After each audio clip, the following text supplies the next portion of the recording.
Welcome to my channel అండి. ఈరోజు మంచి రెసిపీతో మేము ముందుకొచ్చాను. చేపల పులుసు అండి. కానగడతలు ఇవి. ఇవైతే ముల్లులు లేకుండా ఒక్క ముల్లే ఉంటుందండి. పిల్లలు కూడా తినొచ్చు. అంత సింపుల్‌గా ఒలిచేసుకోవచ్చు.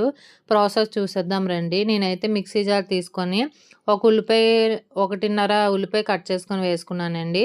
దాంట్లోనే ఒక టేబుల్ స్పూన్ ధనియాలు, ఒక అర స్పూన్ జీలకర్ర వేసి ఒక హాఫ్ టమాటా కూడా వేశాను.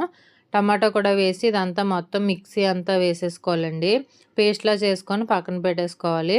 మళ్ళీ ఒక కళాయి తీసుకొని 3 టేబుల్ స్పూన్‌ల ఆయిల్ వేసుకొని, హాఫ్ ఉల్లిపాయ ఉంది కదండీ ఇందాక, అది కూడా చీలికల్లా చేసుకొని, పచ్చిమిర్చి ఒక 2 చీలికలు చేసుకొని వేసుకుంటే ఇలా టేస్ట్ బావుంటదండి. అక్కడక్కడ తగులుతూ ఉంటాయి కాబట్టి.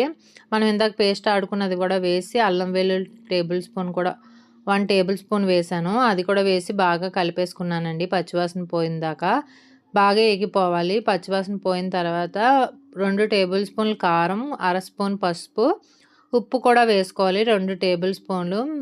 వేసి ఇదంతా బాగా కలిపేసుకోవాలండి. మళ్ళీ బాగా కలిపేసుకొని ఒక 5 నిమిషాలు కలుపుకున్నాక చింతపండు ఉంటుంది కదా మనకి, ముందుగానే నానబెట్టుకొని ఒక సరిపడినంత పులుపు, కొందరు ఎక్కువ తింటారు, కొందరు తక్కువ తింటారు కదా! మేమైతే ఎక్కువ తినం, తక్కువ తినం, మజ్జిగ తింటామండి. నేనంత పులుపు వేసి బాగా కలిపేసుకున్నాను. బాగా కలిపేసుకొని ఒక 5 నిమిషాలు మనం మూత పెట్టుకున్నామనుకోండి, బాయిల్ అవుతుంది కదా వాటరు.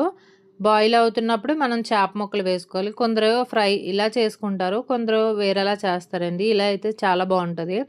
నేనైతే చేప ముక్కలేసి కరివేపాకు కూడా వేసానండి. వేసి మూత పెట్టేసుకున్నాను. మూత పెట్టేసుకొని ఒక 10 నిమిషాలు ఉంచుకున్నామనుకోండి, బాగా ఇలా చూసారు కదా! ఉడుకుతున్నప్పుడు చాలా బావుంటది. ఇంకా మసాలా ఏమి అవసరం లేదండి. ఇలా అయితేనే సింపుల్‌గా బావుంటది. చాలామంది చేపల పులుసులో మసాలా అవన్నీ వేసేస్తారు కానీ, మసాలా కన్నా ఇలా చాలా బావుంటది. నేను లాస్ట్‌లో కూడా కరివేపాకు వేసుకున్నాను. కరివేపాకు ఎక్కువ ఉంటే బావుంటది కదా చేపల పులుసని.